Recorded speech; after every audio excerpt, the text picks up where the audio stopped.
السلام علیکم ورحمۃ اللہ وبرکاتہ۔ بسم اللہ الرحمن الرحیم۔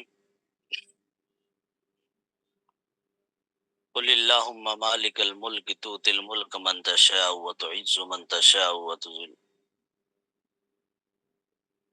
وتنزع الملک ممن تشاء وتعز من تشاء وتذل من تشاء بیدک الخیر انک علی کل شیء قدیر تولج اللیل فی النہار وتولج النہار فی اللیل وتخرج الحي من الميت وتخرج الميت من الحي وترزق من تشاء بغير حساب لا يتخذ المؤمنون الكافرين أولياء من دون المؤمنين ومن يفعل ذلك فليس من الله في شيء إلا أن تتقوا منهم تقاه ويحذركم الله نفسه وإلى الله المصير۔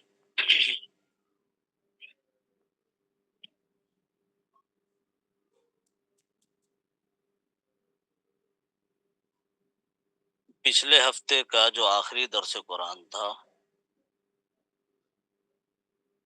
اس میں وَتُعِزُّ مَن تَشَاءُ وَتُذِلُّ مَن تَشَاءُ یہاں تک تفصیل کے ساتھ بات ہو چکی تھی۔ اب اس کے بعد جو ہے بیدک الخیر یہ جملہ بچا ہوا تھا۔ بیدک الخیر کا جو جملہ ہے یہ موقع کی مناسبت سے بہت معنی خیز جملہ ہے۔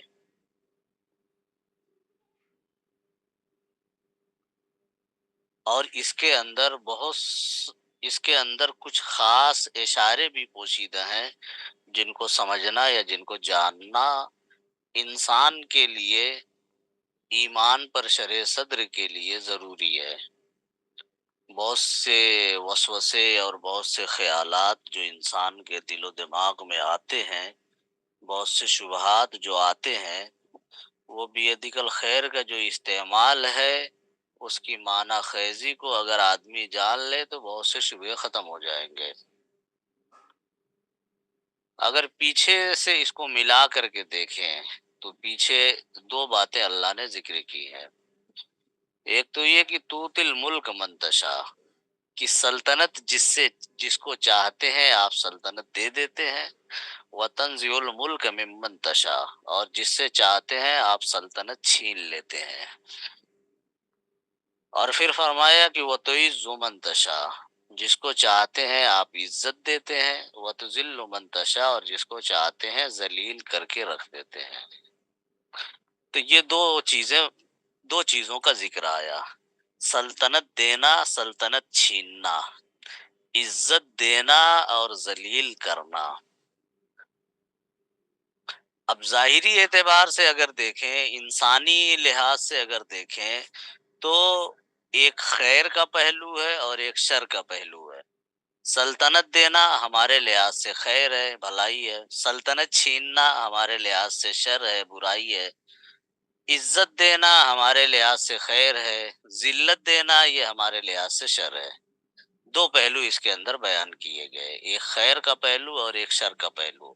لیکن یہ یاد رہے کہ خیر اور شر کا پہلو جو ہے وہ انسان کی سوچ کے اعتبار سے ہے، یہ انسان کے لحاظ سے ہے۔ انسان جو ہے وہ بادشاہت کو بہتر سمجھتا ہے اور بادشاہت چھن جانے کو برا سمجھتا ہے۔ انسان جو ہے عزت ملنے کو بہتر سمجھتا ہے اور عزت چلے جانے کو برا سمجھتا ہے۔ اس لحاظ سے یہ خیر اور شر ہے۔ اب اس پس منظر میں آگے کا جو جملہ ہے بیدک الخیر کی آپ کے ہاتھ میں خیر ہے، تو پیچھے دو چیزیں بیان کی گئی ہیں، خیر اور شر، تو اس لحاظ سے یہاں پر بیدک الخیر والشر ہونا چاہیے، تب پیچھے والے جملے کے مطابق یہ بات ہوتی کہ آپ کے ہاتھ میں خیر بھی ہے، آپ کے ہاتھ میں شر بھی ہے، اس لیے کہ خیر اور شر دونوں کا تذکرہ پیچھے ہوا ہے۔ لیکن اللہ تبارک و تعالیٰ نے صرف خیر کا ذکر کیا کہ آپ کے ہاتھ میں خیر ہے، شر کا ذکر نہیں کیا کہ آپ کے ہاتھ میں شر ہے، اس کا کوئی تذکرہ نہیں ہوا۔ یہ اس بات کی طرف اشارہ ہے کہ اللہ تبارک و تعالیٰ جو بھی کرتے ہیں وہ خیر ہی ہوتا ہے، شر نہیں ہوتا ہے۔ اگر کسی سے سلطنت چھین لی تو وہ خیر ہے، اگر کسی کو ذلیل کر دیا تو وہ خیر ہے۔ اس کے اندر شر کا پہلو نہیں ہے، اللہ کے کسی بھی کام میں شر کا پہلو یا برائی کا پہلو نہیں ہے۔ اللہ کے بارے میں ہے کہ اللہ حکیم ہے، حکمت والا ہے۔ ظاہر ہے کہ جو حکیم ہوگا، حکمت والا ہوگا، وہ کوئی ایسا کام نہیں کرے گا کہ جس سے نقصان ہو یا جس سے برائی پھیلے۔ وہ ایسے ہی کام کرے گا جو حکمت کے مطابق ہو۔ اب مسئلہ یہ ہے کہ انسانوں کو وہ حکمتیں سمجھ میں آتی ہیں یا نہیں آتی ہیں۔ بہت سے مواقع ایسے ہوتے ہیں کہ انسانوں کو وہ حکمتیں سمجھ میں آ جاتی ہیں، اور بہت سے مواقع ایسے ہوتے ہیں کہ انسانوں کو وہ حکمتیں نہیں سمجھ میں آتی ہیں۔ تو انسان کے سمجھنے نہ سمجھنے سے تو خیر اور شر کا کوئی تعلق نہیں ہے۔ انسان سمجھے تو بھی خیر ہے، نہ سمجھے تو بھی خیر ہے۔ وہ جس کو شر سمجھے وہ بھی خیر ہے، اور جس کو خیر سمجھے وہ بھی خیر ہے، اس لیے کہ ان کا تعلق اللہ کے سمجھنے سے ہے۔ اگر شطرنج کی بساط اگر آپ لوگوں نے دیکھی ہو کہ شطرنج جب کھیلا جاتا ہے، شطرنج کے کھلاڑی جب بساط بچھا کر کے اور مہرے لگا کر کے بیٹھتے ہیں، کھیلنا شروع کرتے ہیں، تو ان کی نگاہ پورے شطرنج پر ہوتی ہے۔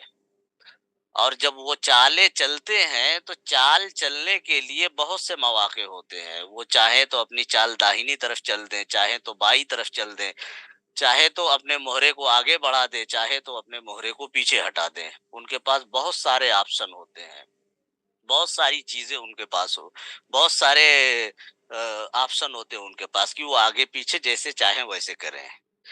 لیکن شطرنج کا کھلاڑی جو ہے بہت غور و فکر کرنے کے بعد، بہت سوچنے سمجھنے کے بعد، پوری بساط پر نگاہ ڈالنے کے بعد پھر وہ کوئی چال چلتا ہے۔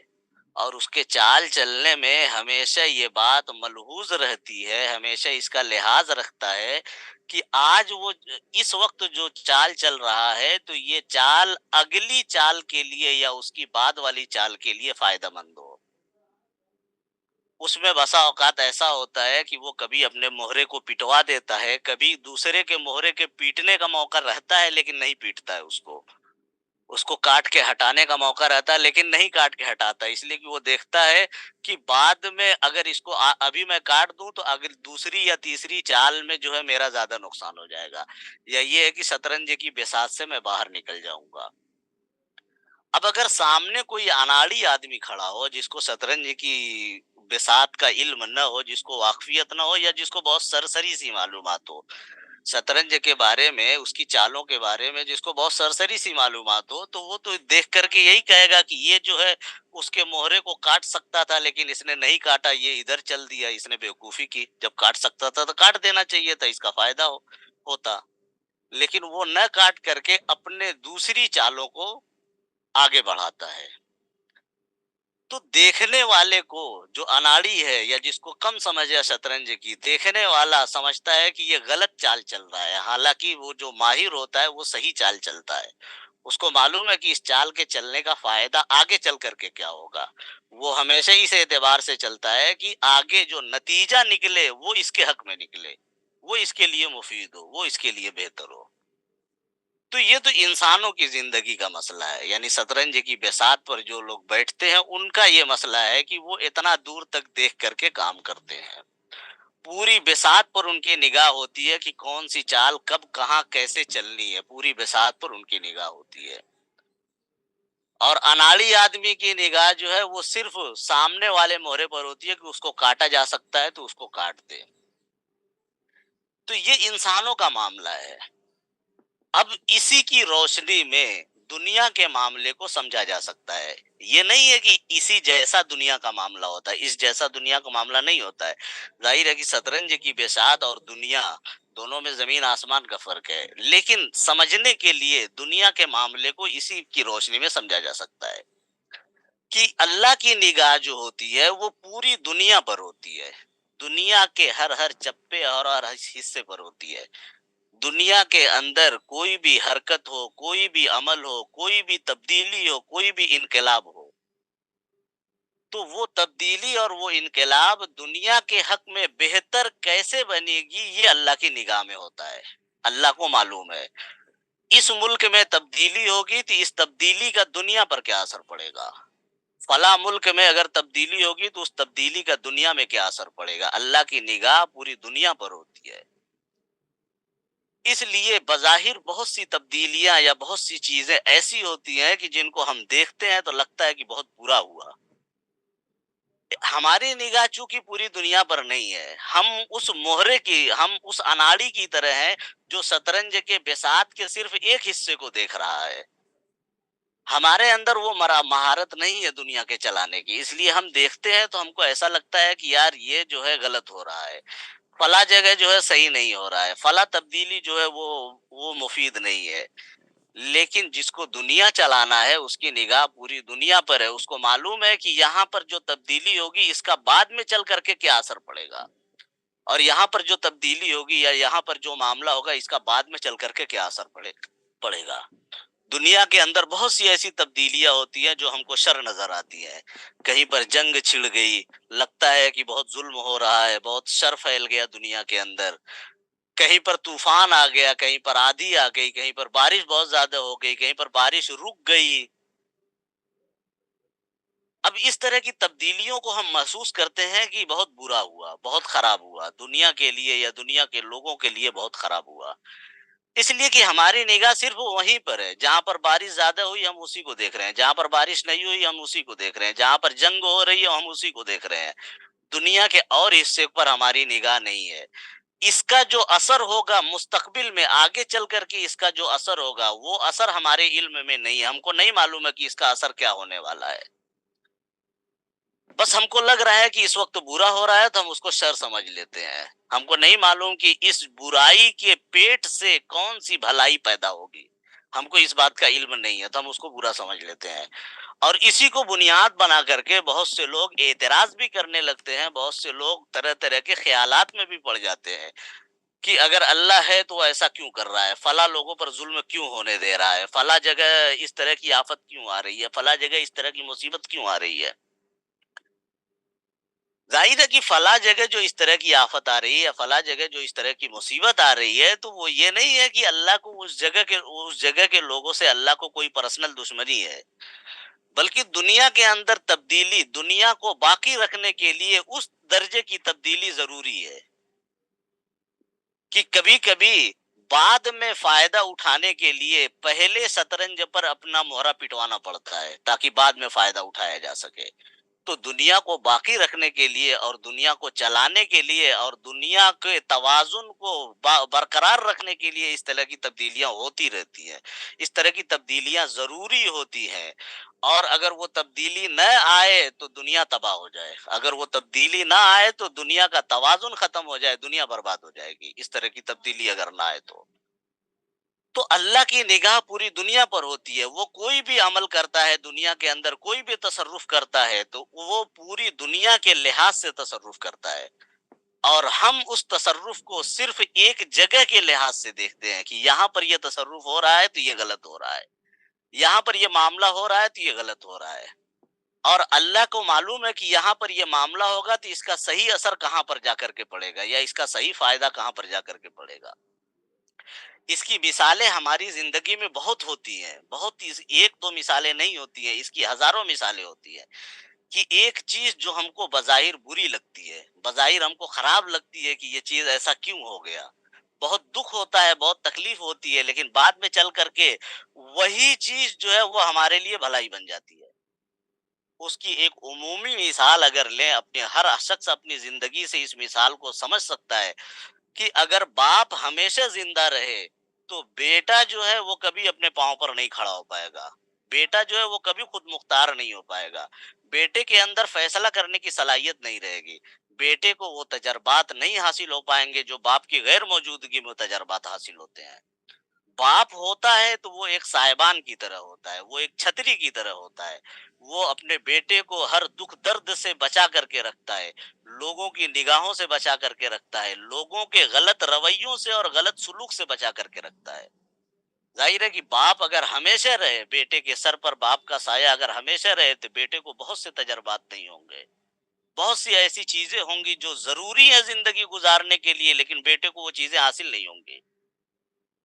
اور باپ کا جب انتقال ہوتا ہے تو بظاہر لگتا ہے کہ یہ بیٹے کے لیے بہت برا ہوا، باپ مرتا ہے تو وہ لگتا ہے کہ بیٹے کے لیے بہت برا ہوا، بیٹے کے لیے اس سے برا کیا ہو سکتا ہے کہ دنیا میں جو اس کا سب سے زیادہ خیر خواہ تھا وہ چلا گیا، یہ اس کے ساتھ بہت برا ہوا۔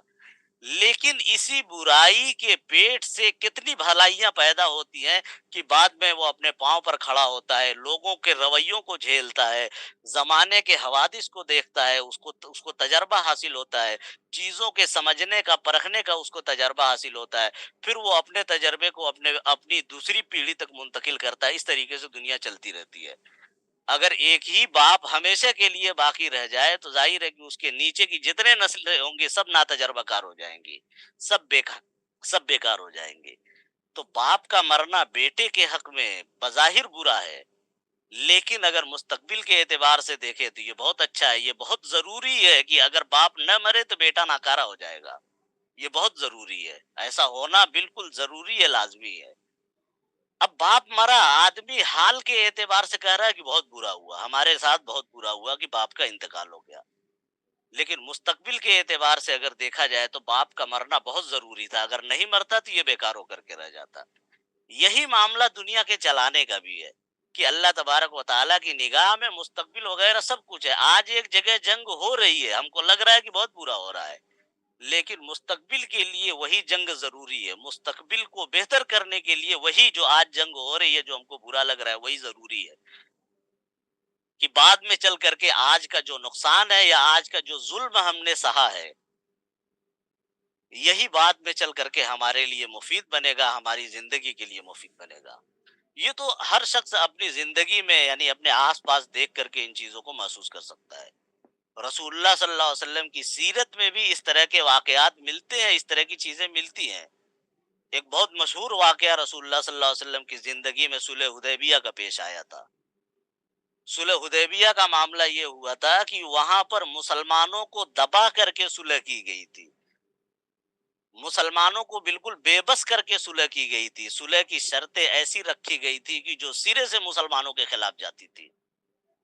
مثلا ایک شرط یہ تھی، سب سے خطرناک اور سب سے دبا دینے والی شرط یہ تھی کہ اگر کوئی مکہ سے مسلمان ہو کر کے مدینہ جائے گا تو مدینہ والوں کو واپس کرنا پڑے گا، لیکن اگر کوئی مدینہ سے مکہ آئے گا تو مکہ والے واپس نہیں کریں گے۔ ظاہر ہے کہ یہ بالکل دب کر کے صلح کی گئی تھی، لیکن اللہ تبارک و تعالیٰ نے یہ کہا صلح ہونے کے بعد فوراً کہا کہ ہم نے تم کو فتح مبین عطا کیا، انا فتحنا لگا فتح مبینہ، کہ ہم نے تم کو فتح مبین عطا کیا۔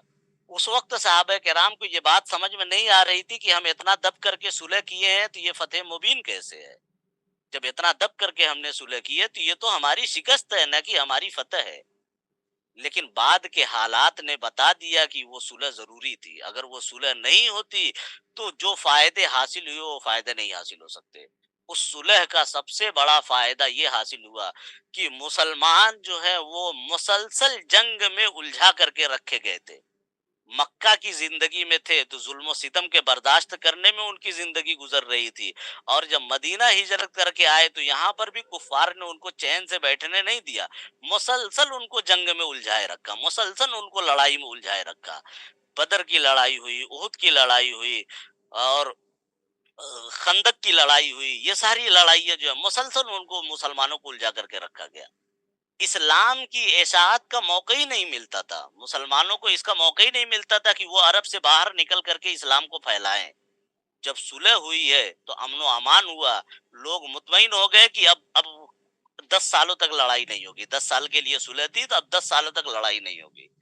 تو پھر اس کے بعد مسلمانوں کو جب موقع ملا ہے تو انہوں نے باہر نکلنا شروع کیا، اپنے آس پاس پڑوسی ممالک میں جا کر کے اسلام کو پھیلانا شروع کیا، انہوں نے تجارت کرنی شروع کی تو خوشحالی آئی، تجارت شروع کی خوشحالی آئی، دین کی تبلیغ شروع کی تو آس پاس کے قبیلے جو ہے وہ مسلمان ہونے لگے۔ کہ بارہ یہ یہ صلح کچھ ہی دنوں تک چلی تھی، بہت زیادہ دنوں تک یہ صلح نہیں چلی تھی، یہ سال 1.5 سال تک یہ چلی تھی صلح، لیکن اس مدت میں مسلمانوں کی تعداد سیدھے 2 گنا ہو گئی تھی، سیدھے سیدھے 2 گنا تعداد ہو گئی تھی، کہ مسلمان جتنے تھے صلح کی مدت میں ان کی تعداد 2 گنا ہو گئی تھی، اس لیے کہ ان کو موقع مل گیا تھا۔ بظاہر دیکھنے میں یہ شر تھا، لیکن اللہ تبارک و تعالیٰ کو اس کا خیر نظر آ رہا تھا، اللہ نے اللہ تعالیٰ جان رہے تھے کہ مستقبل میں اس کا کیا خیر ہے، اسی لیے اللہ نے اس کو فتح مبین قرار دیا اور یہ کہا کہ یہ بڑی تمہاری کامیابی ہے۔ اور پھر اسی کامیابی کا نتیجہ ہے کہ آج ہم سارے لوگ مسلمان ہیں۔ اسی موقع سے اسلام جو ہے وہ عرب کے باہر جانا شروع ہوا، عرب کے جو آس پاس کے جو ممالک تھے وہاں پر جانا شروع ہوا۔ رسول اللہ صلی اللہ علیہ وسلم نے جو آس پاس کی بادشاہتیں تھیں ان کو خطوط لکھے اسی موقع پر، صلح حدیبیہ کے بعد ہی جب اطمینان نصیب ہوا تو خطوط دے دے کر کے بھیجا، ایران بھیجا، عراق بھیجا، شام بھیجا، قیصر کے بعد بھیجا، کسرا کے پاس بھیجا، ان سارے ممالک میں، اور حبش بھیجا، افریقہ کے علاقوں میں بھیجا، اپنے اپنے لوگوں کو خطوط دے کر کے اور اسلام کا پیغام دے کر کے۔ تو یہ ہے کہ تو اسی وجہ سے یہاں پر اس آیت کے اندر اللہ نے کہا کہ بیدیک الخیر، کی خیر آپ کے ہاتھ میں ہے، شر کا وہاں پر گزارا ہی نہیں ہے، اللہ کے یہاں شر کا گزارا ہی نہیں ہے، جو ہے خیر ہے۔ ہم اپنی آنکھوں سے دیکھتے ہیں تو ہم کو لگتا ہے کہ یہ شر ہو رہا ہے، یہ برا ہو رہا ہے، لیکن اللہ کی نگاہ پوری کائنات پر ہے، اس لیے وہ وہی کام کرتا ہے جو اس کائنات کے لیے بھلا ہو، جو اس کائنات کو قائم رکھے۔ اللہ کی ایک صفت ہے قیوم، الحی القیوم، کی وہ زندہ ہے اور تھامنے والا ہے۔ تھامنے والے سے مراد یہی ہے کہ وہ پوری کائنات کو تھامنے والا ہے، اس لیے اس کے جو فیصلے ہوتے ہیں وہ کائنات کے حق میں مفید ہوتے ہیں۔ چاہے اس کا یہ فیصلہ ہو کہ فلاں جگہ بارش نہ ہو، قحط پڑ جائے، چاہے اس کا یہ فیصلہ ہو کہ فلاں جگہ بارش اتنی ہو کہ سیلاب آ جائے، لیکن مجموعی طور پر کائنات کے لیے وہ فیصلہ بہتر ہوتا ہے، ضروری ہوتا ہے۔ اگر وہ فیصلہ نہ ہو تو کائنات درہم برہم ہو جائے گی، لیکن ہم کو لگتا ہے کہ یہ برا ہے۔ بہت سی قربانیاں دے کر کے بھی کائنات بچانی پڑتی ہے، ایسا نہیں ہے، قربانیاں، انسانوں کی قربانیاں اور دوسروں کی قربانیاں دے کر کے بچانی پڑتی ہے۔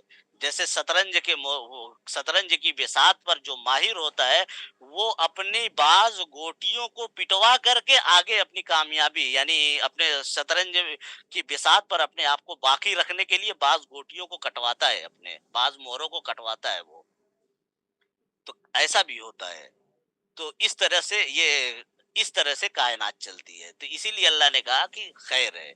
کسی کی بادشاہت چھین لی یہ بھی خیر ہے، کسی کو بادشاہت دے دی یہ بھی خیر ہے، کسی کو عزت دے دی یہ بھی خیر ہے، کسی کو ذلت دے دی یہ بھی خیر ہے۔ شر کا پہلو نہیں ہے، مجموعی طور پر شر کا پہلو نہیں ہے۔ ہماری انسانوں کی نگاہ میں جو کہ کائنات کے چلانے میں بالکل نادان ہے، بچے کی طرح ہے، ظاہر ہے ان کو کیا تجربہ ہے، انسانوں کو کائنات کے چلانے کا کیا تجربہ، کوئی تجربہ نہیں ہے۔ اس ناتجربہ کاری کی وجہ سے طرح طرح کے خیالات پیدا ہوتے ہیں اور طرح طرح کے وسوسے پیدا ہوتے ہیں۔ آدمی یہ کہتا ہے کہ اللہ ہے تو پھر یہ کیوں ہو رہا ہے، ان پر ظلم کیوں ہو رہا ہے، یا ان کے ساتھ یہ کیوں ہو رہا ہے۔ بھائی وہ چیز ضروری ہے، اس کی مصلحتیں ہمارے محدود دماغ میں نہیں آتی ہیں تو اس کا مطلب یہ نہیں ہے کہ وہ غلط ہے، وہ صحیح ہے، دنیا کو باقی رکھنے کے لیے وہ چیز بھی ضروری ہے۔ اگر ہماری انسانوں کی منشا کے مطابق دنیا چلنے لگے تو میرے خیال سے دوسرے سے تیسرے سیکنڈ دنیا باقی نہیں رہے گی، ختم ہو جائے گی، اگر انسانوں کی منشا کے مطابق دنیا چلنے لگی، اس لیے کہ ہر انسان کی منشا الگ ہے۔ ایک انسان چاہتا ہے کہ فلاں ملک تباہ ہو جائے، دوسرا چاہے گا کہ فلاں ملک تباہ ہو جائے گا، تیسرا چاہے گا کہ فلاں تباہ ہو جائے۔ ظاہر ہے سب ایک دوسرے کی تباہی چاہ کر کے ختم ہو جائیں گے، سب ایک دوسرے سے ٹکرا کر کے ختم ہو جائیں گے۔ اسی لیے اللہ تبارک و تعالیٰ انسانوں کے ہاتھ میں اتنی طاقت نہیں دیتا ہے کہ وہ اس طرح کی تبدیلیاں کائنات کے اندر پیدا کرنے لگے۔ اگر انسانوں کے ہاتھ میں اتنی طاقت آ جائے گی تو دنیا 2 سیکنڈ نہیں چلے گی، ختم ہو جائے گی، برباد ہو جائے گی۔ تو وہی بیدک الخیر، کہ آپ کے ہاتھ میں بھلائی ہے، شر کا ذکر نہیں کیا، اسی لیے کہ اللہ کی طرف سے جو بھی ہوتا ہے وہ خیر ہوتا ہے، شر نہیں ہوتا ہے۔ ہم کو نہ سمجھ میں آئے وہ الگ بات ہے، لیکن وہ ہوتا خیر ہی ہے، مجموعی طور پر کائنات کے لیے وہ خیر ہوتا ہے، وہ شر نہیں ہوتا ہے۔ انک علی کل شیء قدیر، اور یقیناً آپ ہر چیز پر قادر ہے، یعنی اللہ تبارک و تعالی ہر چیز پر قادر ہے۔ اس پر بھی قادر ہے کہ وہ بارش روک کر کے قحط پڑا دے، اور اس پر بھی قادر ہے کہ وہ بارش بھیج کر کے سیلاب برپا کر دے، اس پر بھی قادر ہے کہ وہ معتدل بارش کر کے لوگوں کو خوشحال کر دے۔ ساری چیزوں پر قادر ہے، سب کچھ اس کے ہاتھ میں ہے، اس لیے جو بھی وہ معاملہ کرتا ہے وہ خیر ہی خیر ہوتا ہے، شر نہیں ہوتا ہے۔ بظاہر دیکھنے میں ہم کو شر لگے وہ الگ بات ہے۔ تولج اللیل فی النہار و تولج النہار فی اللیل، کہ آپ رات کو دن میں داخل کرتے ہیں اور دن کو رات میں داخل کرتے ہیں۔ وَتُخْرِجُ الْحَيَّ مِنَ الْمَيِّتِ وَتُخْرِجُ الْمَيِّتَ مِنَ الْحَيِّ، اور زندے سے اور زندے کو مردے سے نکالتے ہیں اور مردے کو زندے سے نکالتے ہیں. وَتَرْزُقُ مَن تَشَاءُ بِغَيْرِ حساب، اور آپ رزق دیتے ہیں جس کو چاہتے ہیں بغیر حساب کے. یہ کائنات کی جو عمومی تبدیلی ہوتی ہے، جو روزمرہ کی تبدیلی ہوتی ہے، جو ہر سال کی تبدیلی ہوتی ہے، اس کو اللہ نے بیان کیا کہ دن کو رات میں داخل کر دیتے ہیں، رات کو دن میں داخل کر دیتے ہیں. تولج اللیل فی النہار، کی رات کو دن میں داخل کر دیا. رات کو دن میں داخل کر دیا یعنی رات لمبی ہو گئی، دن چھوٹا ہو گیا. تولج النہار فی اللیل، دن کو رات میں داخل کر دیا یعنی رات یہ دن رات چھوٹی ہو گئی، دن لمبا ہو گیا. موسموں کی تبدیلی میں ہم یہ دیکھتے ہیں کہ گرمیوں کے دنوں میں دن لمبا ہو جاتا ہے، رات چھوٹی ہو جاتی ہے. ٹھنڈک کے دنوں میں رات لمبی ہو جاتی ہے، دن چھوٹا ہو جاتا ہے. ظاہر ہے کہ یہ تبدیلیاں کون کرتا ہے؟ یہ تبدیلی اللہ کرتا ہے. یہ تبدیلی اللہ کے اختیار میں ہے. تو یہ تبدیلی جب اللہ کے اختیار میں ہے تو جو دوسری طرح کی تبدیلیاں ہیں وہ بھی اللہ کے اختیار میں ہے کہ وہ کائنات کے اندر ہر طرح کا تصرف کرتا ہے. تخرج الحی من المیت، کہ زندے سے مردے کو پیدا کرتا ہے. زندے سے مردے کو پیدا کرنا یعنی انسان سے یہ مرغی سے انڈا پیدا کرتا ہے. ظاہر ہے مرغی جو ہے وہ زندہ ہے، انڈا جو ہے وہ اس کے اندر حیات نہیں ہے، بعد میں اس کے اندر زندگی پیدا ہوتی ہے. تو زندے سے مردے کو پیدا کرتا ہے. وَتُخْرِجُ الْمَيِّتَ مِنَ الْحَيِّ، اور مردے سے زندے کو پیدا کرتا ہے کہ انڈا جو ہے وہ مردہ ہے لیکن اس سے جو ہے زندگی پیدا ہوتی ہے. اس سے زندگی پیدا ہوتی ہے، اس سے بہت سی چیزیں، بہت سی اس طرح کے معاملات ہوتے ہیں. تو یہ سب کچھ اللہ کے اختیار میں ہے کہ وہ جیسے چاہے ویسے تصرف کرے. ترزق من تشاء بغیر حساب، اور آپ رزق دیتے ہیں جس کو چاہتے ہیں بغیر حساب کے. یعنی یہ رزق کی تقسیم بھی اللہ کے ہاتھ میں ہے کہ کس کو کتنا رزق دینا ہے. یہ اللہ تبارک و تعالی اپنے حساب سے طے کرتے ہیں. جس کے لیے جتنا رزق مناسب ہوتا ہے اس کو اتنا رزق دیا جاتا ہے. جس کے لیے زیادہ رزق مناسب نہیں ہے اس کے رزق کو کم کر دیا جاتا ہے، اور جس کے لیے کم رزق مناسب نہیں ہے اس کے لیے رزق کو بڑھا دیا جاتا ہے. آدمی سمجھتا ہے کہ ہمارے ساتھ برا ہو رہا ہے، ہمارے پاس رزق کی کمی ہے اس لیے ہمارے ساتھ برا ہو رہا ہے، حالانکہ ایسا نہیں ہوتا ہے. وہ اس کے لیے ضروری ہے. رزق، جس کے پاس رزق کی کمی ہے اس کے لیے وہی چیز ضروری ہے. اور پھر رزق کے بارے میں یہ بھی واضح رہنا چاہیے کہ ہمارے یہاں رزق صرف کھانے پینے کو کہتے ہیں، روپیہ پیسہ ملے وہی رزق ہے. نہیں، وہی صرف رزق نہیں ہے. رزق ہر وہ چیز ہے جس سے زندگی آسان ہو. آنکھ اللہ نے دی ہے، یہ بھی رزق ہے. پاؤں صحیح سالی میں، یہ بھی رزق ہے. کان صحیح سالی میں، یہ بھی رزق ہے. دانت صحیح سالی میں، یہ بھی رزق ہے. اللہ نے اولاد دی ہے، یہ بھی رزق ہے. صحت دی ہے، یہ بھی رزق ہے. ماں باپ زندہ ہیں، یہ بھی رزق ہے.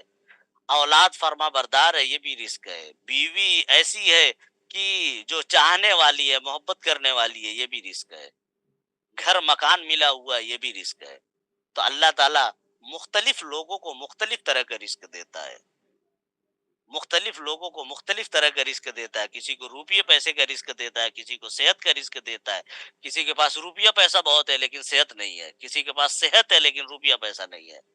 لیکن ظاہر ہے کہ وہ اس سے تو بہتر ہے جس کے پاس صحت ہے. روپیہ پیسہ ہو کہ نہ ہو، صحت ہے وہ بہتر ہے، وہ زیادہ بہتر ہے اگرچہ روپیہ پیسے اس کے پاس نہ ہو. تو اللہ جس کو چاہتا ہے بغیر حساب کے رزق دیتا ہے. یعنی رزق دینے میں وہ حساب کتاب نہیں رکھتا. حساب کتاب نہ رکھنے کا ایک مطلب یہ بھی ہے کہ وہ یہ نہیں دیکھتا کہ انسان کتنی فرما برداری کر رہا ہے اور کتنی نافرمانی کر رہا ہے.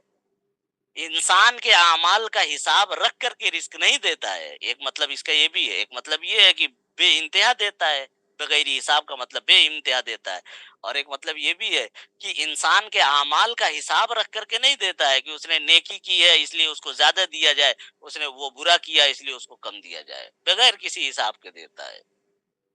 اسی لیے بغیر حساب کے ہونے کی وجہ سے بسا اوقات بہت سے رزق جو انکار کرنے والے ان کو حاصل ہوتا ہے اور جو ماننے والے ہوتے ہیں ان کو حاصل نہیں ہوتا. لیکن یہ دنیا کے رزق کا معاملہ ہے. آخرت کا جو رزق ہے وہ صرف مومنین کے لیے ہے. مومنین کے علاوہ اور کسی کو آخرت کا رزق نہیں ملے گا. آخرت کا رزق صرف مومنین کے لیے ہے. دنیا کا رزق عمل کی بنیاد پر نہیں ملتا ہے کہ عمل اچھا ہے تو اچھا تو رزق زیادہ ملے گا، عمل خراب ہے تو رزق خراب ملے گا. ایسا نہیں ہے. یہ بغیر حساب کے یہاں پر ہوتا ہے کہ اللہ تعالیٰ اپنے ثوابدید کے مطابق جس کو بہتر سمجھتے ہیں، جتنا بہتر سمجھتے ہیں اتنا دیتے ہیں. ہاں، آخرت کا رزق جو ہے وہ مومنین کے لیے خاص ہے کہ آخرت کا رزق صرف مومن کو ملے گا. تو یہ اللہ تعالیٰ کی قدرت کا بیان ہوا ان دونوں آیتوں میں، کہ ایک تو یہ کہ دنیا کے اندر تبدیلی، یعنی بادشاہت دینا چھین لینا، انسان کے اندر تبدیلی، یعنی عزت دینا عزت لے لینا، پھر آسمان کے اندر تبدیلی، آسمان کے اندر تبدیلی یعنی دن کو رات میں داخل کرنا، رات کو دن میں داخل کرنا، یعنی سورج کی مدت کو بڑھا دینا، یہ آسمان کی تبدیلی ہے۔ چاند کی مدت کو بڑھا دینا کہ چاند دیر تک رہے گا، یہ آسمان کی تبدیلی ہے۔ پھر روحانی تبدیلی کہ بے روح سے جاندار کو پیدا کرنا اور جاندار سے بے روح کو پیدا کرنا، یہ روحانی تبدیلی۔ یہ ساری ہر طرح کی تبدیلیاں، زمین انسان کی اجتماعی تبدیلی ہو، انفرادی تبدیلی ہو، زمین کی تبدیلی ہو، آسمان کی تبدیلی ہو، روحانی تبدیلی ہو، جسمانی تبدیلی ہو، ساری تبدیلی اللہ کے ہاتھ میں ہے۔